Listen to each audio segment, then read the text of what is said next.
Well, everybody, this is a special day. I am here honored to be with Sheriff Raymundo de Bosque here in the county, Zapata County. Zapata County, in the town of Zapata. That is correct.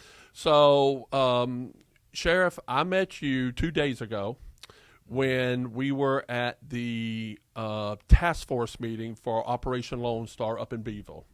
And I had a great talk with you there, and you were kind enough to say, come on down and let's talk down here. So, as you know, I'm running for the 3rd District.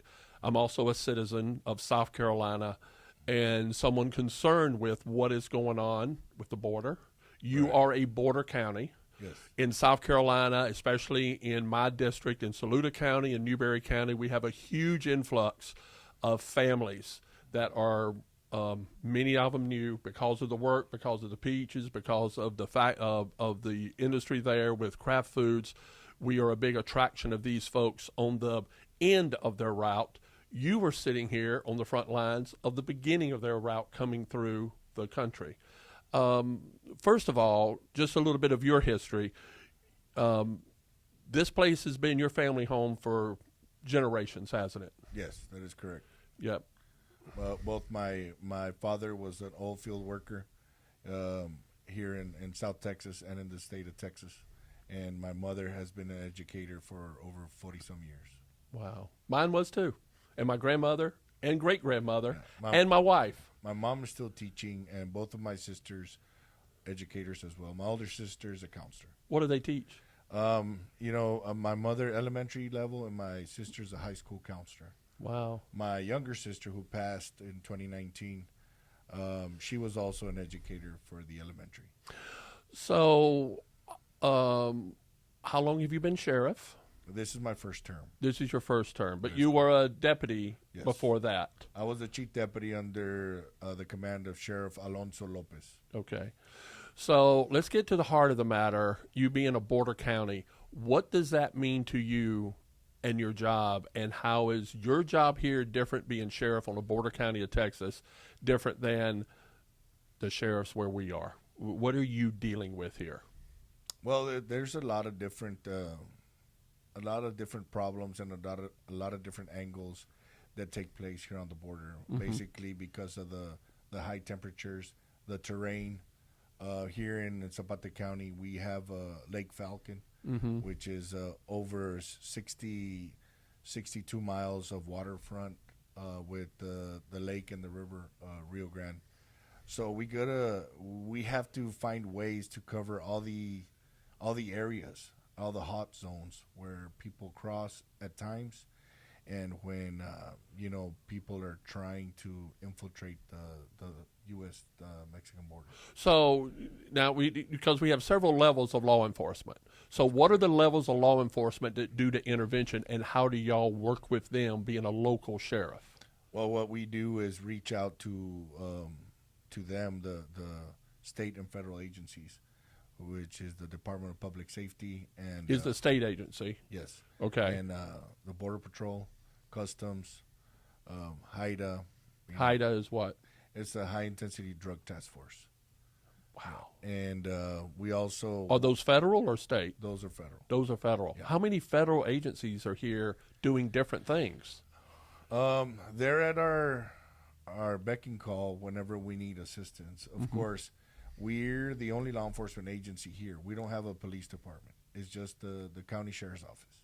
Oh, Yeah, we're not a municipality. We don't have cities. It's only the Zapata County Sheriff's Office covering 1,068 square miles. so the municipality is really the jurisdiction is the whole county, That is correct. basically. Yes. Okay. Oh wow. Okay. So we have from Border Patrol to the Texas Rangers assisting us. I do have a ranger that works out of our office occasionally. He's a great asset to our department. We have Governor Abbott, who's a great asset to the community, who has provided us many, many resources. And that's Operation Lone Star is That one is of the correct. victories of that. Yes. We have Congressman Henry Kerr that helps us with Stone Garden, which are federal funds, which is helping for the same purpose, which is secure our border.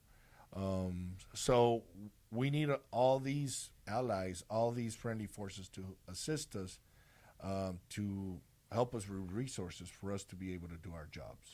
So let's get back to what the real root of the problem is, because everybody sees pictures of children and kids and families crossing through the river, but it's a lot more complex than that. So can you dig into the issue of the cartels and the monetary incentive of groups in Mexico to bring these people over?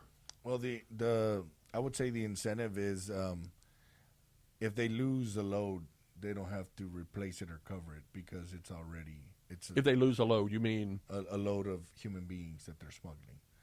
Because so these human beings have been paying, they pay or either indentured themselves to the people to carry them over. To my training and knowledge, in order for them just to reach the river, Mexican border, the river, they have to pay their way to get there. That's a certain amount of money that they have to pay. And how much is that usually?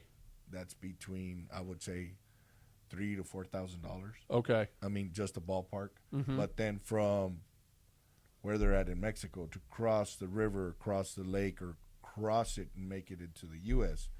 is another certain amount of money. And then for them to get, whether they're going to go to San Antonio, Austin, Houston, or even out of state, is another amount of money. So it's just these people are losing a large amount of money through their travel to try to get somewhere, to try to make money and make a living to send back to their families. So some of the money that they're sending back, I assume since they're going into debt, I mean, they don't have $10,000 in cash in their pockets. That is correct. So they're really indenturing themselves to pay this off. Yes. Or we'll work with organized transnational cartels or criminals that will owe them, or they will owe that debt to that organization until they can pay off.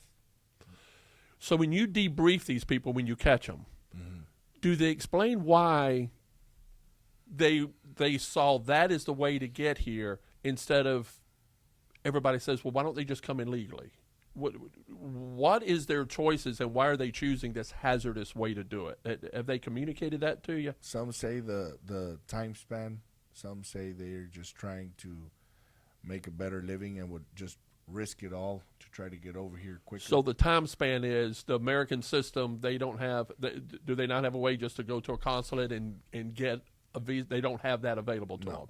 A lot of them don't have that available, and a lot of them, their families are, I would say, in a way held accountable for them to get to a certain place that they're ordered to, for them to start working by the cartel. So explain that. So when they go to the cartel, or I guess they have access to these people, say, I want my children to grow up in America. I need to go. They make the deal, but part of the deal is so these people get paid, kind of hold their family ransom down there, don't they? Yeah, because they put them to work here in the U.S. So they put the people that come over here to work in the U.S., but while they're in here working, not only are they sending money to their family, but it's also protection money for their family as well. That is correct. My gosh. If these people fall into the cracks to where they need that backing from that criminal organization, they're going to be in debt forever. So a lot of the people that do come across successfully, of course, they're able to provide to their families and they have nothing to fear. But always the fear is going to be instilled because later on their brothers, sisters, they're going to grow up. So this constant battle on the border, they need soldiers, they need people to do, be coyotes or be smugglers or drug traffickers. So this is a revolving door. So what's happening here in Zapata is not the same thing that's happening in Del Rio or happening in Brownsville, south of us. Everybody has a different element of the crime, of the crimes that are occurring on the border, because everybody has a different cell. There's different cell of cartels and different areas that a certain boss or whatever group is running, That is correct. and they have to go through them, and then they're the ones that So we assume they have people over here that they're paying to get them places. Or is it the same organization, or are they paying different cartels? I have always said that these organizations look for gangs that are already established in the state, and they send their people to infiltrate our communities and our counties, and in turn make contact with these criminal organizations that already exist here. And built on this, on the back of this stuff. Yes. So when my wife teaches these children and they're sitting there in our schools,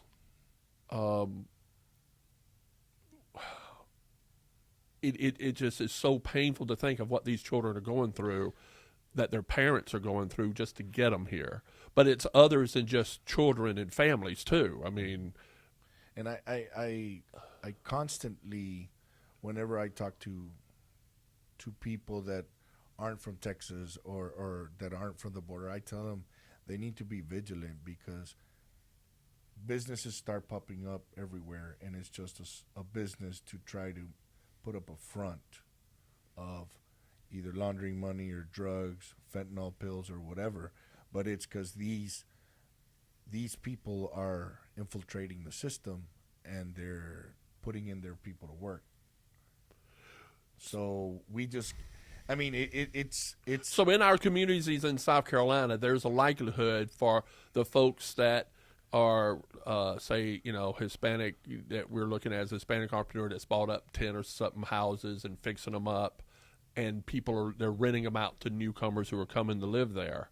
I mean, if it were me and I was the owner of that development area, that would be red flag. So that would be a red flag. I would like to really understand the influx, or what's happening, or where is the certain element that, okay, how did 10, 15 houses suddenly were built? Right, where the money come from. It wasn't just because they've been hanging sheetrock for 30 years and saved their money. Right.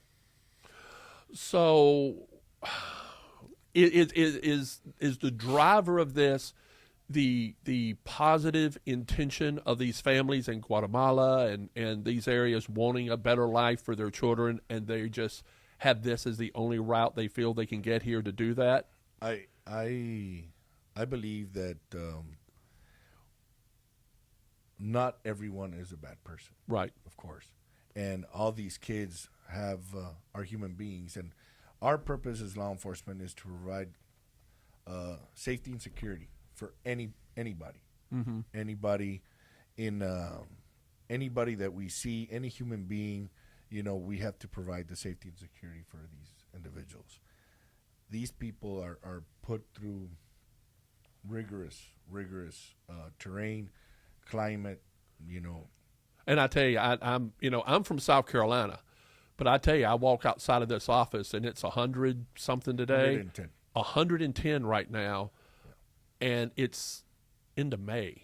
Right. I mean, and I'll show images of this, but driving between here and Laredo, you could drive 10 miles and not see a house. Right. I mean, it's nothing but mesquite and fences.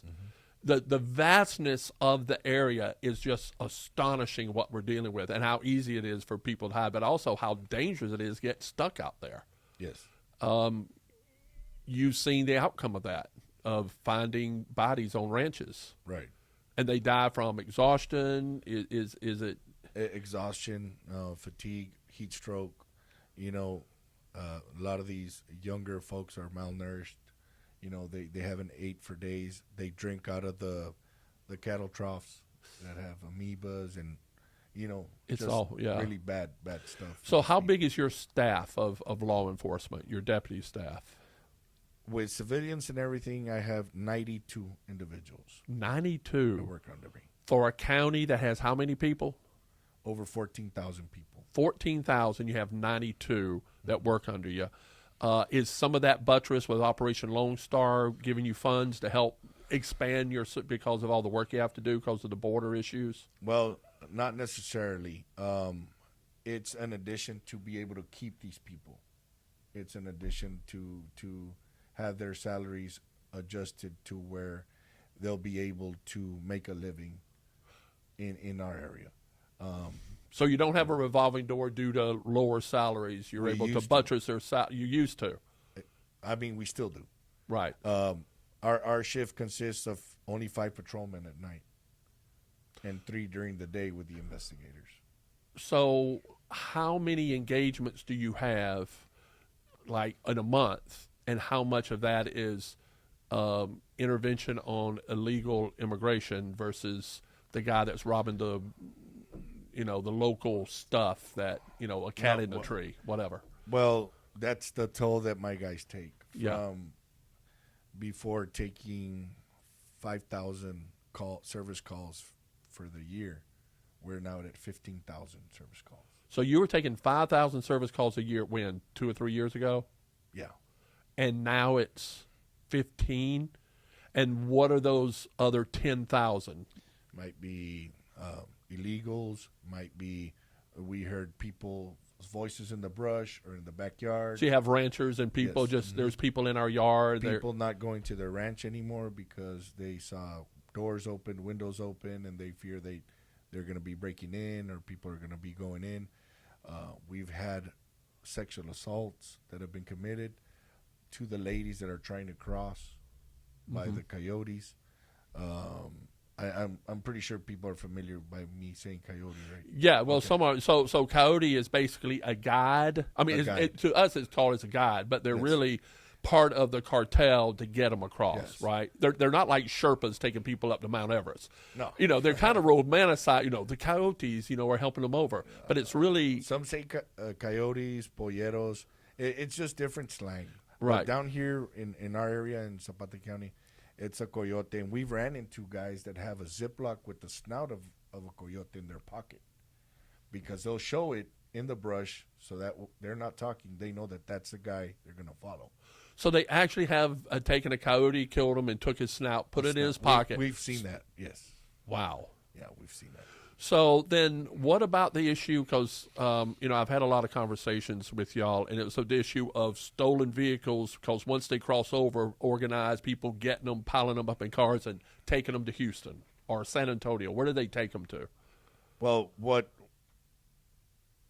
we've seen is they go through our county, they go south of our county, they go north, they go through the branches in our county. And basically, we're talking about gotaways. We don't have in our county big family units coming through here. We're dealing with the gotaways. And the gotaways are? They already passed the front line, so they're loading them up in the cars and trucks and going through our Texas farm roads or our Texas highways or our interstate. And most of those are young adults, single young adults? I mean, I've seen from young adults even to older ladies that get passed as family members or my grandma or my tia, stuff like that. From just last week, I caught with my guys a 1-on-5, which was an SUV that had five illegals, 1 U.S. citizen who was a juvenile. The juvenile was driving, which they contacted him through social media. Now, there's a great documentary called Gotaways that I'm going to put a link in the thing. It's amazing. It costs about $4 to sign up for, but you've got to see it. And because it goes into Kinney County. It was focused on Kinney County, which is, 3 hours north of here. Oh, yeah. But that's the same thing y'all are dealing with here. So when we see on the news, because I've seen this on 60 Minutes. Sorry for interrupting. No. In Kinney County, there might be 10 to 15. Here, we'll get 2-on-1, 3-on-1. 3 in one vehicle? Yes. Gotcha. 5-on-1. 5-on-1 means U.S. driver and 5 illegals. That's how we call it over there. Oh, I see. So, because on Gotaway, the documentary, it talked about how there's, these 19, 20-year-olds see on social media they can make a quick $15,000 if they just drive down here and pick up some folks and take them somewhere. Mm-hmm. We've seen as to some kids from other counties driving down here, picking up, and these are top 10 kids in school. But they don't have enough money to buy their cap and gown, their class rings. These are stuff like that. legitimate kids that are Yes. just seeing on social media in a way to make a quick buck. Yes, that is correct. And it's a lot of money. It's a lot of money. So how do these people able to pay them, or does the organization pay them? And then Well, a lot of these young kids, they're told to charge these people right on the spot before they get in the car, or they get sent a cash app, or they. So where do these people get the money from? If they just came through the river, They already have their orders. They already established. the cartel gave Yes. them the money to do it. Oh, okay. So they would loan them the money and say, "Here's the money. Here's your papers. Here's your stuff. Here's where you're moving to. Whatever." Right. Some say, "Where are you headed? Pa donde vas?" Right? Oh, voy para la Estrella. Where's that? Well, it's Dallas. Dallas Cowboys have the star. You know, so these people already know where they're going. A couple of months back, I want to say we had a series of 4 or 5 juveniles bidding on a female to drive her to Houston, see who would get paid more to drive her to Houston. And we were able to save the lady because she was being held in a really hot storage where it was a tool shed, and we were able to get her help and save her because she was already dehydrated. She was bad. How many people do you think is going through your county, like at the peak versus now? Is it as bad as it is now, like it was a year ago, or is it better? What's the status of how it's doing now? It's been better. It's been better now And why is that? because of the resources and because my guys are able to work Stone Garden and Operation Lone Star. Okay. So let's say my guys work their regular shift, and they're able to put in 3 or 4 more hours, and get paid before when there's no funding. My guys were coming in, working a few hours, not getting compensated, but we have to do it because we took an oath, and it's to secure our border. And It's secure your community. yeah, mainly is provide a safety and a security environment for our people. Right. So sometimes you can't just go home. Yeah. You can't go home because we have calls of service. We have let's say we have a football game, a volleyball game, something where we need to assist our school. Our school has a school PD, but of course they just revolve around school functions. We have to cover everything. As soon as the function's over, the traffic and everything, we have to make sure that these students and their That's families- normal life Yes. stuff. You'd be doing that if you weren't wherever. That's what Lee Foster in Newberry County does, and all the other sheriffs in Newberry County. But South we're Carolina. added this. This is a about whole nother thing. holding the front line along with our federal partners and state partners, because we're all pulling for the same thing, which is to secure our border. So, I'm running for the House of Representatives. Let's pretend that I got it. I'm going to be up there. I come back down here. I want to put together a bill. What would you recommend I sit there and make a speech about on what we need to do when they're talking budget? What do you recommend? What I recommend is being able to listen to the agencies and provide them at will the resources that they need. In other words, They're the ones that know what's needed. yes. Don't tell me I need this, this, and this when I know I need, 2 trucks, an ATV, and a boat for this area. But then in north of town, I need a small fan boat, I need light towers, and I need, better communications, radio communications, because they're dead zones. So, what is the whole issue of the wall here? Do you have any of the border wall put through your county, and would it be more efficient if you had it put into the county? What's your thought on that? To my knowledge, the wall we have is through Governor Abbott's initiative here in Zapata County. That's the wall that's being put up here in our area. And is that just wire and razor wire, or is that a real wall? I mean, that's a real wall, and then we do have razor wire and chain link in different parts and ranches that are liaison with the ranching and the Department of Public Safety. We're able to reach out, and then the the Corps of Engineers were able to put up that fence to try to help. How do you deal with private property rights of a rancher that needs access to the river? What happens to his land? Is Well, it what I've eminent seen- domain or? No, what I've seen is they put gates to where the rancher can go in and out of his property, and that's why we asked for the rancher's consent to set up these type of chain link fence and razor wire, and most of these ranchers, yes, are for it because they feel secure when they go visit their ranch. Gotcha. Because and these ranches are like 1,000 acres, stuff like that, aren't they? Here, there's ranches from ranchettes that are 5 acres, half acre to 2,000-3,000 acres. It just depends. Wow. Some ranches are high fence, Mm-hmm. and a lot of the cattle raisers here in South Texas have very expensive cattle, very expensive deer and wildlife.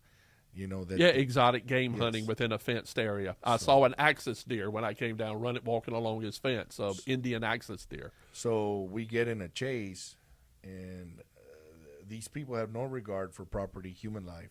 So they go and crash into some high fence. That's already costing the rancher money. So the governor has established a way of compensating the rancher to help him build the fence back up, because 2 or 3 days later, the same fence might be run over again. Wow. So that's one thing that came up when I made a post, and a friend of mine who saw the issue of the chases as being a problem because he was reading some media stuff talking about chases and how problematic and why the stories were leaning it as if the sheriff departments and law enforcement was being overly aggressive in their chases. What do you say to something like that? I wouldn't say, well, every department is different, right? Right. But there is I believe, the officer discretion plus the higher ranking officers that are involved in that, when they see that it's going to get very dangerous, which is already at a point where you're going at a high rate of speed and you're going into an area that's a lot of traffic going on. You know, my guys have been trained to call off the chase, and then we'll follow at a safe distance, and then as soon as we're out of the county, we resume or call reinforcements for spiking the vehicle, stuff like that. Gotcha. But if we sense that it has to be called off, we'll call the next adjoining county or the next law enforcement agency that might be working in the area, whether Border Patrol or Game Warden or DPS, and they'll assist us.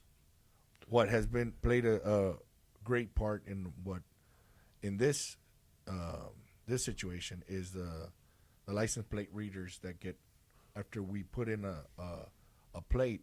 You know, a lot of these agencies, they know that this vehicle is headed that way. Because not many of them, I mean, there are some stolen vehicles people are using, but like you say, a lot of these vehicles are people's vehicles that through social media, they just coming down and it's their cars. That is correct.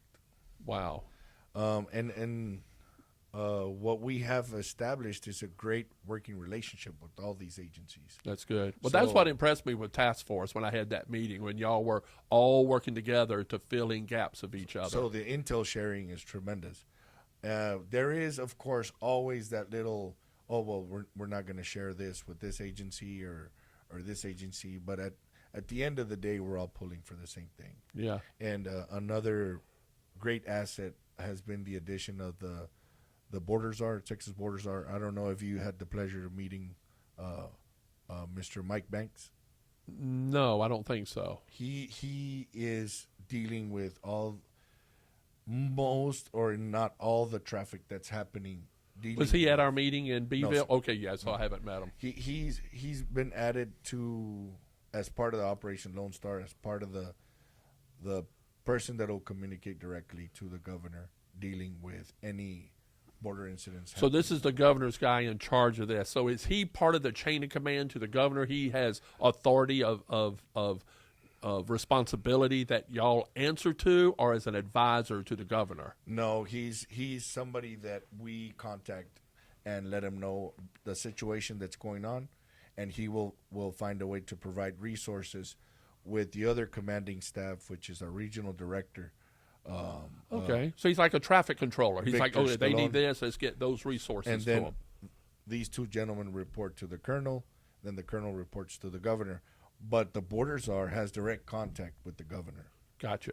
You know, if it's a matter of we need more highway interdiction, he'll contact the regional director of our area, send more DPS troopers over there. And DPS is like in South Carolina, our state highway patrol. That is correct. If we I'd say and SLED, we have a SLED and highway patrol. Your DPS is all of that combined. yes, Okay. if we need marine and brush detail, we have Operation Lone Star units that'll work under the command of either the Rangers or the brush team or a group of troopers that this week they're going to do brush detail. So they're assigned to different areas.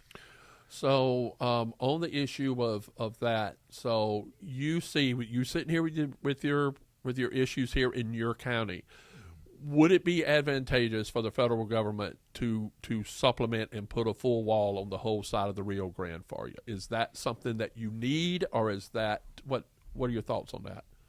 I think that issue needs to be carefully dissected because of the resources the lake provides to us as a community and to Mexico, and then also a lot of the tourist attractions and stuff that still keep our county afloat.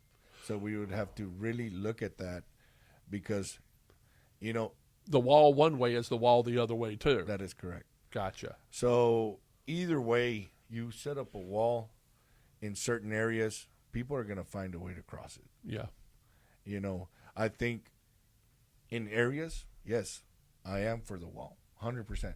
In other areas, we need more boots on the ground. We need more resources, more boat patrol, maybe, because I have a lake. Lake's so big, you can't really build a wall around the lake. Right. But in certain low-lying areas on the river, yeah, the wall will be perfect. Well, the thing that I saw, one thing you cannot imagine the empty vastness of this landscape here.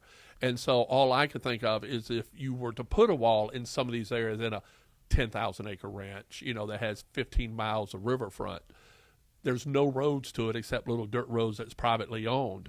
You put a wall there, there's nobody there to keep anybody from climbing over it anyway, right? I mean, it's such a huge problem.